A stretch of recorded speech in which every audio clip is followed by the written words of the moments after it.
Just ahead, a pit stop along an interstate in Wyoming. And as Jim Axelrod shows us, when the truck stops here, an unlikely dining adventure begins. Hello. What do you suggest? Behind this hole in the wall, at this hole in the wall in Laramie, Wyoming, is a you-won't-believe-it situation from the world of truck stop cuisine. If you'd bet me, I would have bet $100 there'd be no decent food of any kind in here. Yeah, well, she would have lost that bet.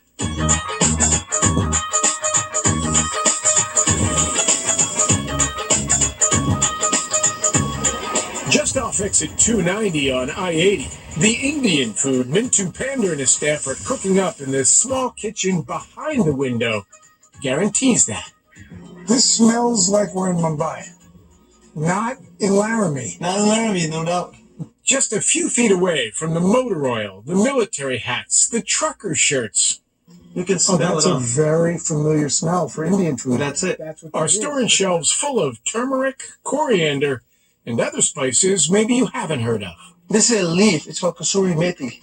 I mean, if you start putting this on, you will not eat anything without it. There's a rice steamer with no off switch, an always full pot of chai, and the soul of any Indian kitchen, a clay oven, the tandoor. The tandoor, the flavor goes in the meat, not out of the meat. Like if you put on a grill, everything kind of drips down. This way, the heat is all around. It's surrounded by the heat. When Pander bought this truck stop in 2014, it came with a griddle for hot dogs and hamburgers. That's all you need? That's all I need. All right, thank you.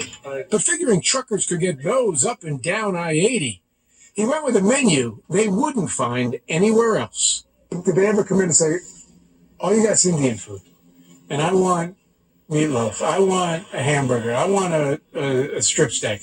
So then we tell them, hey, try this. You're going to have that on the next stop anyway. Just mild spicy, not really spicy.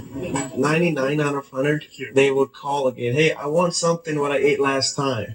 That stuff was delicious. I want that meal. I don't know what it was named, but this guy, he gave it to me. I think it's number 29. You have all this today or what?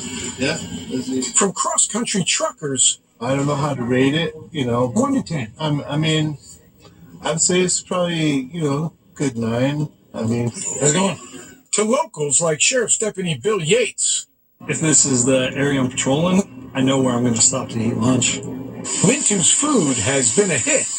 Deputy Yates is partial to both the yellow curry and the broader field of vision that comes with it. It's bringing the world here, rather than keeping our world small. Sure. Strictly speaking, the restaurant accounts for a small part of Mintu's revenue.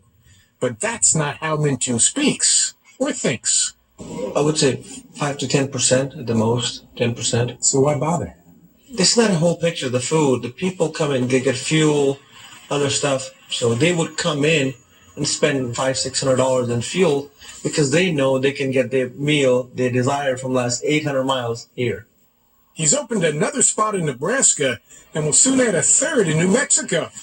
Turns out there's some money in all these smells and tastes, especially with the changing face of trucking, since nearly 19% of long-haul truck drivers in America are now immigrants. No surprise for you that you can recreate all that stuff in the middle of a truck stop on I-80? Well, that was the plan, so we succeeded. All it took was for Mintu Pander to trust his gut and those of hungry truckers driving by.